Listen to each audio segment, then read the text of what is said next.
Trading में सबसे बड़ा चैलेंज होता है कि हमको कौन सी ट्रेड को पकड़नी होती है। और अगर जो हम लोग उस ट्रेड को पकड़ लेते हैं तो उससे बड़ा चैलेंज ये आता है कि कैसे हम लोग उस ट्रेड में जो है सरवाइव करें। आज की इस वीडियो में आपको simple step by step guide करूंगा, जिससे कि आप जो है एक सेटअप के साथ जो है ट्रेड करोगे और उस ट्रेड में क्या कर पाओगे, कॉन्फिडेंसली सरवाइव कर पाओगे। तो चलो शुरू करते हैं। देखो, किसी भी ट्रेड को पकड़ना है ना, तो सबसे पहले आपको हायर टाइम फ्रेम का सपोर्ट लेना पड़ेगा। हायर टाइम फ्रेम का सपोर्ट से क्या होता है, क्योंकि समझो जरा, ये जो यूरो यूएसडी हो गया, फॉरेक्स मार्केट या क्रिप्टो मार्केट, ये क्या होता है, 24 घंटे चलते हैं। तो 24 घंटे चलने के कारण इसे तो है नहीं कि इसमें 24 घंटे में हमेशा सेटअप ही सेटअप बनेगा, नहीं। ये एक बात हमेशा याद रखना, मार्केट क्या करता है, ज़्यादा से ज़्यादा मैनिपुलेट करता है, ज़्यादा से ज़्यादा मैनिपुलेशन लाता है। पहले एक जो है बेसिक चीज़ है जिसको समझो आप। और एक चीज़ और अपने दिमाग में याद रखना, इसमें एंट्री एक ही बार होती है। एंट्री और एग्जिट एक ही बार होगा, ध्यान देना। ठीक है, इसलिए मैं बोल रहा हूँ आपको सरवाइव किस तरीके से करना है, ये सबसे इंपॉर्टेंट है। जैसे कि मैं आपको बताता हूँ। तो सबसे पहले अगर जो आप हायर टाइम फ्रेम पे आने के बाद हमको क्या देखना है, सबसे पहले जैसे कि वीकली का टाइम फ्रेम हो गया, डेली का टाइम फ्रेम हो गया, तो इन सब पे हमको देखना क्या रहता है, जरा ध्यान देना। आज की मैंने इस वीडियो में खुद किस तरीके से ट्रेड को प्लान किया था मैं बताता हूँ। देखो, सबसे पहले हमको डेली के टाइम फ्रेम पे ये देखना है कि मार्केट ने प्रीवियस में क्या किया है, और साथ ही साथ एक चीज़ को अपने दिमाग में बैठा के रख लो कि जैसे कि मैं बोल रहा हूँ कि हायर टाइम फ्रेम पे हमको क्या देखना है, तो वो होता है लिक्विडिटी। हमको सबसे ज़्यादा ये देखना रहता है कि मार्केट में लिक्विडिटी कहाँ है हायर टाइम फ्रेम पे। अब जैसे कि मैं समझाता हूँ, देखो सबसे पहले डेली के टाइम फ्रेम पे आने के बाद ये देखो मार्केट ने प्रीवियस में क्या किया। तो सबसे पहले अगर जो हम लोग ध्यान दें, तो यहाँ पे देखो क्या किया है मार्केट ने प्रीवियस में। अभी इस कैंडल को ध्यान मत देना, तो यहाँ पे मार्केट ने क्या किया जरा देखो, ये देखो यहाँ पे कैंडल ने क्या किया, ये जो इक्वल हाई था ना, इसके इक्वल हाई को स्वीप कर लिया है। देखो यहाँ पे कैंडल ने क्या किया, इसके इक्वल हाई को स्वीप किया है। ठीक है, और साथ ही साथ अगर जो हम लोग थोड़ा सा और ध्यान दें, तो मार्केट ने यहाँ पे क्या किया, प्रीवियस में एक एफवीजी दिया है। तो यहाँ पे हमारा क्या फ्रेमवर्क बना, तो यहाँ पे हमको क्या मिला कि कैंडल ने अपने प्रीवियस के जो इक्वल हाई था इसको स्वीप कर लिया है। तो यहाँ पे एक कॉन्सेप्ट वर्क करता है जिसको हम लोग बोलते हैं लिक्विडिटी सर्कल, और प्लस सीआरटी। सीआरटी क्या होता है, कैंडल रेंज थ्योरी। तो कैंडल रेंज थ्योरी मुझे उम्मीद है आपको पता होगा, अगर जो नहीं पता है तो प्लीज कमेंट करना, मैं उस पर वीडियो फटाक देना बना दूंगा। ठीक है, अब देखो जरा, तो यहाँ पे सीआरटी का यूज होता है कि कैंडल अगर जो अपने प्रीवियस के क्या करता है, हाई को स्वीप करता है, तो उसका जो टारगेट होता है लो का होता है। साथ ही साथ यहाँ पे जो लिक्विडिटी सर्कल होता है, तो लिक्विडिटी सर्कल क्या कहता है, कैंडल जो अपने एक्सटर्नल रेंज लिक्विडिटी को लेता है, तो एक्सटर्नल रेंज के लिक्विडिटी को लेने के बाद वो कहाँ पे आता है, इंटरनल रेंज लिक्विडिटी को लेने। तो इससे हमको पता क्या चल रहा है, जरा ध्यान देना। इससे हमको ये पता चल रहा है कि मार्केट का जो एक्चुअल डायरेक्शन है वो कौन सा डायरेक्शन है, डाउन साइड का है। ठीक है, मार्केट का जो एक्चुअल डायरेक्शन है वो कौन सा डायरेक्शन है, डाउन साइड का। अब आते हैं 4 आवर पे। तो जरा देखना यहाँ पे 4 आवर पे आने के बाद हमको क्या दिखाई दे रहा है। देखो यहाँ पे, ये देखो, ये मार्केट ने जो है कल के लिक्विडिटी को स्विप किया था। कल के लिक्विडिटी को मार्केट ने यहाँ पे क्या किया था, स्विप किया था। ठीक है, और आज है हमारा 1 तारीख। लेकिन उससे पहले अगर जो हम लोग आए, तो यहाँ पे हमको और चीज़ देखने को मिलेगा, जो कि क्या है, यहाँ पे अगेन यहाँ पे हमको क्या दिखाई दे रहा है, एक इक्वल हाई दिखाई दे रहा है। क्या दिखाई दे रहा है, एक इक्वल हाई। तो अब जरा ध्यान दो, मार्केट यहाँ पे क्या बनाया था, इस प्रीवियस में इक्वल हाई को बनाया था और उसको स्विप करने गया है। सिमिलरली यहाँ पे भी मार्केट ने क्या बनाया, एक इक्वल हाई बनाया है। तो सबसे पहले मार्केट को क्या करने जाना चाहिए, इसके लिक्विडिटी को स्वीप करने जाना चाहिए। ठीक है, और एक चीज अपने दिमाग में बैठा के रखो कि मार्केट का जो एक्चुअल डायरेक्शन है वो क्या है, डाउन साइड का है। तो according to power of three क्या बोलता है, मुझे उम्मीद है आपको पता होगा। नहीं पता है तो कमेंट करो, मैं बिल्कुल सारी चीज़ बना दूंगा। ठीक है, तो पावर ऑफ 3 क्या बोलता है कि एक्यूमुलेशन, मैनिपुलेशन और डिस्ट्रीब्यूशन। ठीक है, तो इससे हमको क्या पता चल रहा है कि यहाँ पे मार्केट क्या करेगा, यहाँ पे मार्केट मैनिपुलेशन देगा, और मैनिपुलेशन करके इसके इक्वल हाई को क्या करेगा, स्विप करेगा।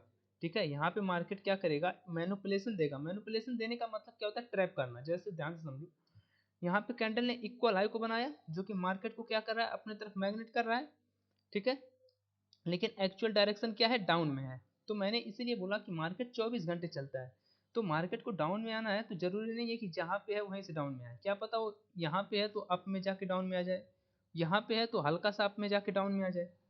ठीक है, तो इसको हम लोग किस तरीके से जो है बिहेव करेंगे, किस तरीके से इसमें सर्वाइव करना है, ये सबसे इंपॉर्टेंट होता है। जरा ध्यान दो, यहाँ पे कैंडल ने यहाँ पे इक्वल हाई को यहाँ पे इक्वल हाई है, जहाँ पे सबसे ज्यादा लिक्विडिटी है, तो मार्केट क्या करेगा, सबसे पहले इसके हाई को क्या करेगा, स्विप करेगा। तो अभी जब हम लोग डेली के टाइम फ्रेम पे थे, तो डेली का टाइम फ्रेम क्या बोल रहा था, डेली का टाइम फ्रेम में बोल रहा था कि इसने इक्वल हाई को स्विप कर लिया है, तो अब इसको डाउन में आना है।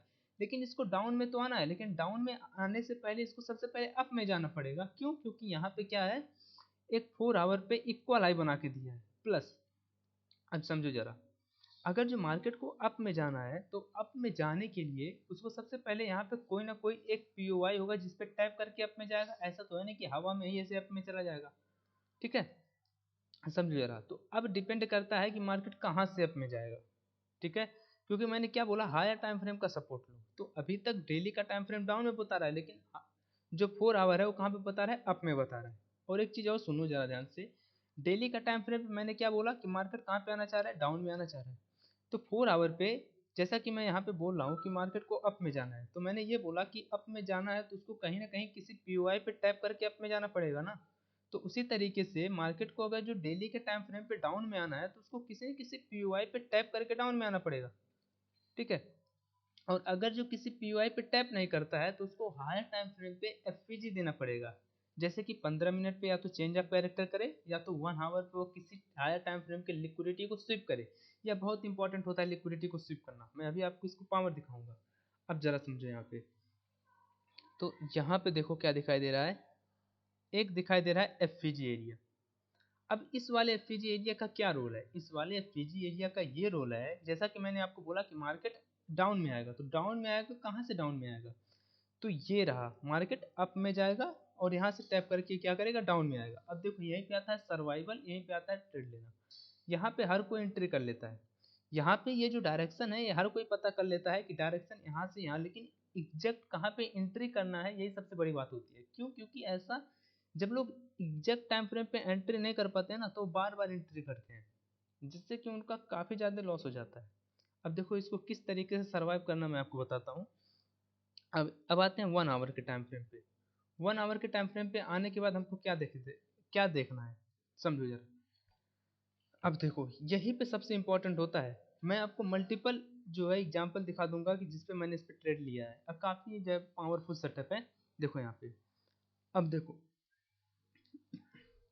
तो 4 आवर पे कैंडल अप में बुला रहा है, लेकिन कहाँ से जाएगा, तो देखो सबसे पहला, अगर जो आपको यहाँ पे कुछ भी पीओआई वगैरह नहीं दिख रहा है टाइम फ्रेम पे, ना तो यहाँ पे कोई 4 आवर पे पीओआई था, ऑर्डर ब्लॉक एफपीजी वगैरह था, ना ही यहाँ पे 1 आवर पे कुछ दिखाई दे रहा है। तो ऐसे सिचुएशन में हमेशा हमें वेट करना है कि मार्केट कब लिक्विडिटी स्विप करे। जैसे कि देखो यहाँ पे, ये देखो यहाँ पे मार्केट ने क्या किया है, इसके लिक्विडिटी को स्विप किया है। ध्यान देना, यहाँ पे क्या किया मार्केट ने, इसके लिक्विडिटी को स्विप किया है। ठीक है, इसके लिक्विडिटी को क्या किया है, स्विप किया है। अब जरा देखो, हमको पता है कि मार्केट जो है एकदम अप में जाने की प्रोबेबिलिटी रख रहा है, क्योंकि ऊपर भर भर के लिक्विडिटी है। एक तो यहाँ पे इक्वल आई है, साथ ही साथ यहाँ पे एक 4 आवर का इम्बैलेंस है। तो अगर जो, अब यहाँ पे देखो हमारा फ्रेमवर्क बन चुका है कि कैंडल ने जब इसके लिक्विडिटी को स्विप किया है, तो अब 1 आवर पे, तो अब हमको क्या किस पे जाना है, 15 मिनट के टाइम फ्रेम पे। अब 15 मिनट पे टाइम फ्रेम पे आने के बाद हमको यहाँ पे क्या देखना है, एक एफवीजी देखना है। कहाँ पे हमको मार्केट दे रहा है, एफवीजी एरिया। अब जरा देखो यहाँ पे, ये देखो, तो यहाँ पे कैंडल ने इसके लिक्विडिटी को स्विप किया। जब कैंडल ने इसके लिक्विडिटी को स्विप किया है, तो देखो यहाँ से कैंडल अप में निकला है, अप में निकला है, अप में निकला है। ये देखो, यहाँ से कैंडल अप में निकला है, लेकिन डाउन में आया, फिर यहाँ पे देखो एक एफपीजी दिया। यहाँ पे कैंडल ने क्या दिया है, एक एफपीजी। अब इससे हमको क्या पता चल रहा है कि यहाँ पे हम लोग क्या करेंगे, यहाँ पे हम लोग ट्रेड करेंगे। ठीक है, और जो हमारा फर्स्ट टारगेट होगा, होगा इक्वल आई। अब एंट्री किस पे करना है, तो 15 मिनट का जो मार्केट मेकर मॉडल होता है, वो किस पे मिलता है, 1 मिनट के टाइम फ्रेम पे। अब आते हैं हम लोग 1 मिनट के टाइम फ्रेम पे। अब जरा देखो यहाँ पे, 1 मिनट के टाइम फ्रेम पे आने के बाद हमको क्या दिखाई देता है, ये देखो,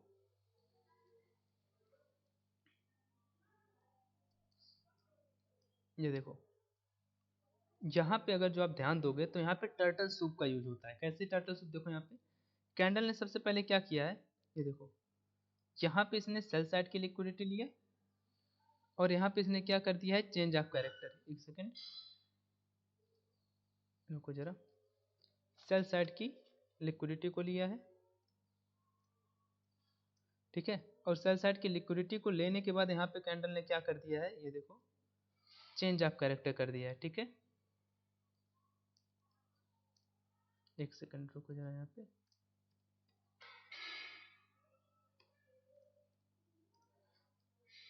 अब यहाँ पे चेंज ऑफ कैरेक्टर, तो आपको पता होगा कि जब ये जो हमारा एक्सट्रीम वाला एफएजी होता है, जब मार्केट इस पे टैप करता है तो हम लोग क्या करते हैं, एंट्री करते हैं। देखो यहाँ पे कितना बेहतर सेटअप मिला। जस्ट इस पे एंट्री करो, और जो ये लास्ट स्विंग था, ज़्यादा बड़ा स्टॉप नहीं, ये इसके नीचे का देखो 1.6 पिप्स का ये क्या था, स्टॉप लॉस था। और जो हमारा टारगेट पॉइंट था उसको जरा एक बार देखना है। ये देखो 27 पिप्स का हमारा क्या मिला, टारगेट मिला। देख रहे हो आप कितना बेहतरीन तरीके से हम लोगों ने क्या किया, एक ट्रेड को पकड़ा। तो इस तरीके से अगर जो आप यूज करोगे ना स्टेप बाय स्टेप प्रोसेस को, तो आपको एक बहुत ही बेहतर रिस्क रिवार्ड रेशियो देखने को मिलेगा। ठीक है, एक बहुत ही बेहतर रिस्क रिवार्ड रेशियो देखने को आपके सामने। देखो मैंने एग्जैक्ट इसी तरीके से जो है अपने ट्रेड का फॉर्मेशन किया था। मुझे उम्मीद है आपको ये वीडियो पसंद आया होगा। ठीक है, अगर जो आपको ज़रा सा भी ये वीडियो हेल्पफुल लगा है तो प्लीज़ कमेंट करना, लाइक करना, सब्सक्राइब करना। मिलते हैं नेक्स्ट वीडियो में इसका दूसरे पार्ट में। ठीक है, धन्यवाद आपका कीमती समय देने के लिए।